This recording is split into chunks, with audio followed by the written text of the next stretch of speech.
Hello everybody, good morning. अब मैं आपके सामने प्रस्तुत करूंगी एमएड थर्ड सेमेस्टर से रिलेटेड है system and structure of secondary and higher secondary education में जो सेकेंड यूनिट दी हुई है। सेकेंड यूनिट है system and structure of different school boards at secondary and higher secondary level. यानी कि यहाँ आपने जो बताना है वो सिस्टम को बताना है, स्ट्रक्चर को बताना है, किसके, जो डिफरेंट लेवल के जो स्कूल होते हैं उनके संदर्भ में। यहाँ जो आप एक्सप्लेन करेंगे, आप यहाँ ये बताएंगे, देखो जब कोई स्कूल बनाया जाता है तो उसकी मान्यता दी जाती है, यानी कि उसको एफिलेशन दिया जाता है। कहाँ से स्कूल को एफिलेशन मिलता है, कौन उसको ऑर्गेनाइज करता है, कौन उसका सिलेबस बनाता है, कौन उनके टीचर अपॉइंट करता है, कौन उनकी पूरी व्यवस्था करता है, कौन किसके माध्यम से उन स्कूलों के बच्चों का मूल्यांकन होता है। तो सबसे पहली बात आती है कि इन स्कूलों को मान्यता कैसे दी जाती है। देखो, ये मान्यता पे जाने से पहले आप ये समझ लो कि जो एजुकेशन होती है वो हमारी कंकरेंट लिस्ट में आती है, यानी कि इसमें स्टेट भी अपनी दखल अंदाजी रखता है और सेंट्रल गवर्नमेंट भी।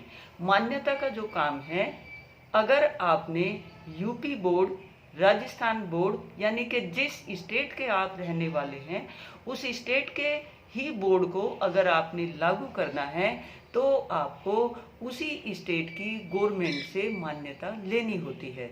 ठीक है, सिंपल बात होगी। अगर आपने सीबीएसई स्कूल खोलना है तो आपको central board of secondary education जो नई दिल्ली में प्रीति विहार में है वहाँ से क्या है, मान्यता लेनी होती है। हर उसके बोर्ड के क्या है, अपने कुछ रूल्स रेगुलेशन होते हैं जिनको ध्यान में रख के जो कॉलेज खोलने वाला है, स्कूल चलाने वाला है, उन नॉर्म्स को जो है संज्ञान में लेके वो अपना स्कूल खोलने का कार्य करता है। क्योंकि इसी यूनिट में एडिड और सेल्फ फाइनेंस के स्कूलों के बारे में भी पूछा गया है।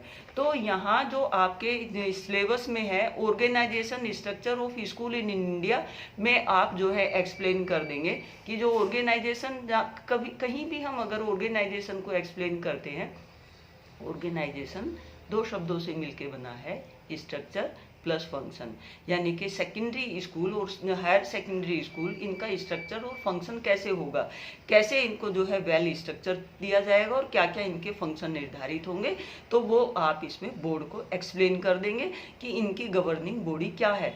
अब जब जैसे आप स्टेट में आए तो स्टेट में, यानी कि आप यूपी बोर्ड के ही संदर्भ में देख लो, तो यहाँ क्या है, डाइट है, यहाँ क्या है, आपके DIOS बैठते हैं, यहाँ आपके इंस्पेक्टर ऑफ स्कूल बैठते हैं।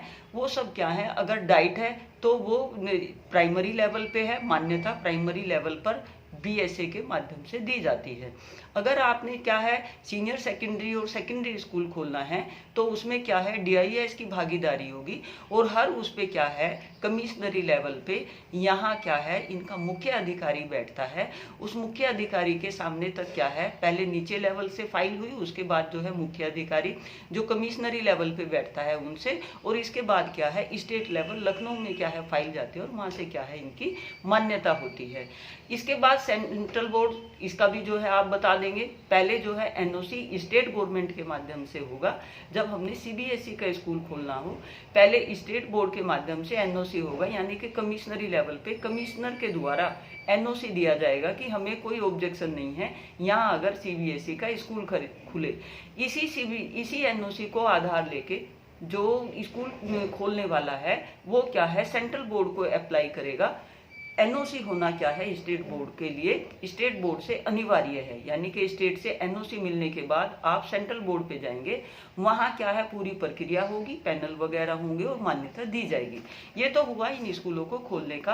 अब इन स्कूलों को संचालित कौन करेगा, इन स्कूलों को जो मान्यता दे रहा है वहीं क्या है एफिलेशन का डिपार्टमेंट अलग हो गया उन्हीं के साथ। वहीं क्या है जो इनके पेपर कंस्ट्रक्ट करने का, यहाँ जो है अपॉइंटमेंट करने का टीचर के, यहाँ यहाँ जो है पूरी क्वालिटी एजुकेशन को मेंटेन करने के अलग अलग जो है अधिकारी होते हैं, जो इन चीज़ों की क्या है देखभाल करते हैं। मूल्यांकन का फिर इसके बाद जब इनको मान्यता मिल गई है, ये अपना जो है स्कूल कॉलेज चलाते हैं, लार्ज स्केल पे जो है इनकी पूरी चेकिंग होती है। फिर इसके बाद जब इनके पेपर वगैरह कंडक्ट होते हैं, आपको यूपी बोर्ड का पता है कैसे होते हैं, आपको सेंट्रल बोर्ड सीबीएसई के एग्जाम कैसे होते हैं, वो सारी चीज़ें क्या हैं आपको पता है। अब आप पूछोगे आईसीएसई बोर्ड, आईसीएसई बोर्ड ये क्या है, इस जैसा आपको नाम से ही लग रहा है, हमारा जो Indian certificate of secondary education, इसका जो मुख्यालय है वो दिल्ली में है। इनकी मान्यता की जो प्रक्रिया होती है वो दिल्ली के माध्यम से होती है। इसके बाद जो है इंटरनेशनल आईबी बोर्ड है, इसकी जो मान्यता है पहले हमारे क्या है नेशनल बोर्ड से होगी। नेशनल बोर्ड के बाद जिस भी इंटरनेशनल बॉडी से आप जुड़ना चाहते हैं, इंग्लैंड से जुड़ना चाह रहे हैं आप, जो है अमेरिका से जुड़ना चाह रहे हैं, वहाँ क्या है एम्बेसी से संपर्क करके वहाँ की एजुकेशन जो सिस्टम है उसमें जो है लिंक करके वहाँ जो है आप अप्लाई करके फिर क्या है इंटरनेशनल बोर्ड अपना जो है तैयार करते हैं। तो ये हुआ मान्यता का, और यही लोग क्या है फिर इनके एग्जाम और इनके जो है पूरी मूल्यांकन की प्रणाली इन्हीं के माध्यम से क्या है होती है। तो यहाँ आप organisation structure of the school वो लिख देंगे कि कैसे होता है, यूपी बोर्ड स्टेट बोर्ड वो सारा एक्सप्लेन कर देंगे।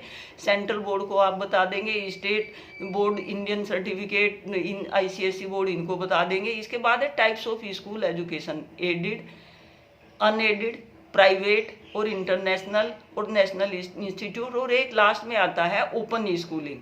जो ओपन स्कूलिंग होती है, जो बच्चे जो हैं काम पे मतलब जो अपनी कोई छोटा जो है रोजगार करते हैं और स्कूल वगैरह नहीं आ पाते हैं, तो उनके लिए ओपन स्कूल भी खोले गए हैं, जिससे क्या है वो बच्चे सिर्फ यहाँ जो है एग्ज़ाम देने आते हैं, उनका रजिस्ट्रेशन वगैरह होता है और वो इसके बाद क्या है सिर्फ एग्ज़ाम वगैरह देते हैं। इसके बाद नेक्स्ट इसमें दिया हुआ है स्पेशल एजुकेशन स्कूल। जो स्पेशल एजुकेशन स्कूल होते हैं वो जो बच्चे क्या है डम है, यानी कि जिनको कान से नहीं सुनता, उनके लिए क्या है ब्रेले सिस्टम से जो है वो एजुकेशन दी जाती है। स्पेशल एजुकेशन के लिए आज की डेट में हर स्टेट के साथ एक एक डिस्ट्रिक्ट में जो है कोशिश की गई है सरकार के द्वारा कि वहाँ क्या है डिसेबल स्कूल, यानी कि जो डेफिशिएंसी होती है उन बच्चों के लिए अलग से क्या है स्कूल की सुविधा करने का प्राविधान है। जैसे यहाँ मेरठ में भी क्या है, मेरठ में कैंट एरिया में डिसेबल्ड स्कूल के लिए, गूंगे बहरों के लिए क्या है अलग से स्कूल है। वहाँ उनकी जो है पूरी शिक्षा व्यवस्था की उनको कैसे एजुकेट किया जाएगा, और जो बीएड का कोर्स है उसमें भी क्या है स्पेशल एजुकेशन एक अलग से पेपर है, जिसमें जो है विभिन्न तरीके जो है बताए जाते हैं कि कैसे इन बच्चों को शिक्षा दी जाएगी। तो ये आपकी यूनिट सेकंड थी, बिल्कुल सिंपल यूनिट है, आप इसको जो है अच्छे से समझ लेंगे। कोई इसमें, क्योंकि आप सभी पूरा सिस्टम जानते हैं और एमएड का जो बच्चा है वो बीएड करके आया है, स्कूल के जो सारे सिस्टम है कि कौन कौन से बोर्ड हैं वो आप सब उन चीज़ों को जानते हैं, तो बेहतर तरीके से आप कर लेंगे। Best wishes to all of you.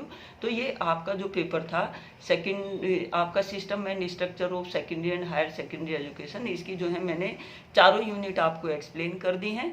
आप बेहतर करें, दी बेस्ट, थैंक यू। और चैनल सभी जो हैं सब्सक्राइब कर लें, और जिन बच्चों ने जो है जो आपसे रिलेटेड और एमएड के बच्चे हैं दूसरे कॉलेजों में, आप उनको भी लिंक क्या है भेज सकते हैं। Again best wishes, thank you.